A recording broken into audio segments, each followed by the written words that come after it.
First, I want to show off my awesome beanie. It says Concordia University. I got it for Christmas. Love it. So I hope you guys like that too.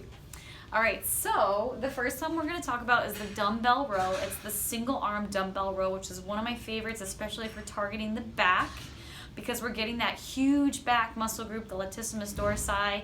We're getting your rhomboids, your middle trapezius, your posterior deltoid, and your teres major. So we're really getting the all-encompassing back workout with this one. Plus, it's a functional movement, so we're engaging our core, which is perfect, in terms of trying to develop your core strength, your lower back strength, and also we're working the legs by trying to keep the body up as well.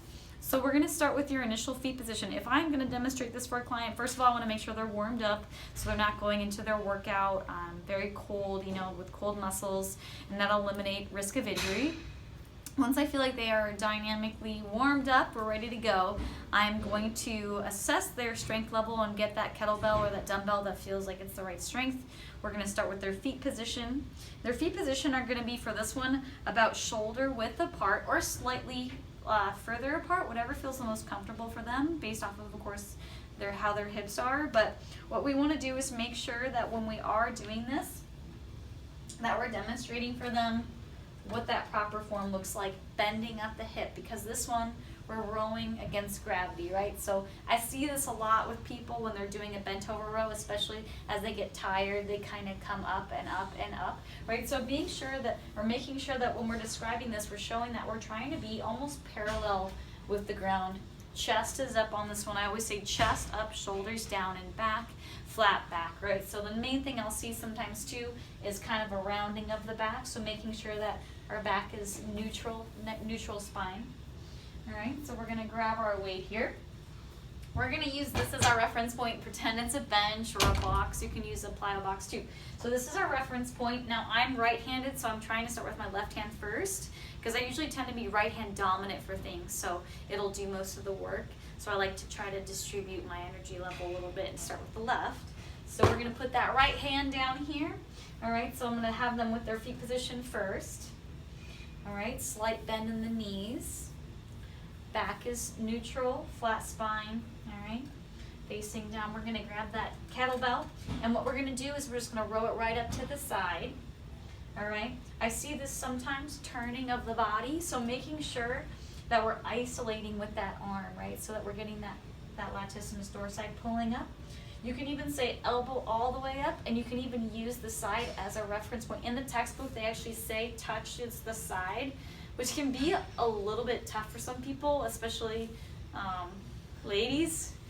So I would say try to aim for that, but if you can't make it all the way, that's okay. Just remember that you definitely want to go a little bit further than here. You'll notice as people get tired, it's going to be harder to pull it all the way up. So really trying to make sure we're going through that full range of motion, nice and slow and controlled, is going to help with getting that full range of motion and isolating. All right. Then we'll switch. You can do, if you're going for endurance training, 10 to 15 reps, even 20. Go a little bit lighter on the weight, and then if we're doing muscular hypertrophy, maybe 6 to 10 reps and go a little bit heavier, right? And then we can do the other side. Hands down, back is flat, knees are slightly bent, and we're gonna row it right up.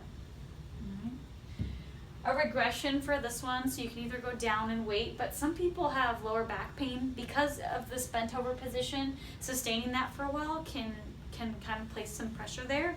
So I'll have them either do a seated row, or I'll have them do a cable row or a resistance band row. Sometimes I'll even have them do maybe like a plank row, or even a knee up row where their knee is up, so that's going to take some of the pressure off the lower back. So those are some different ways that you can modify that one.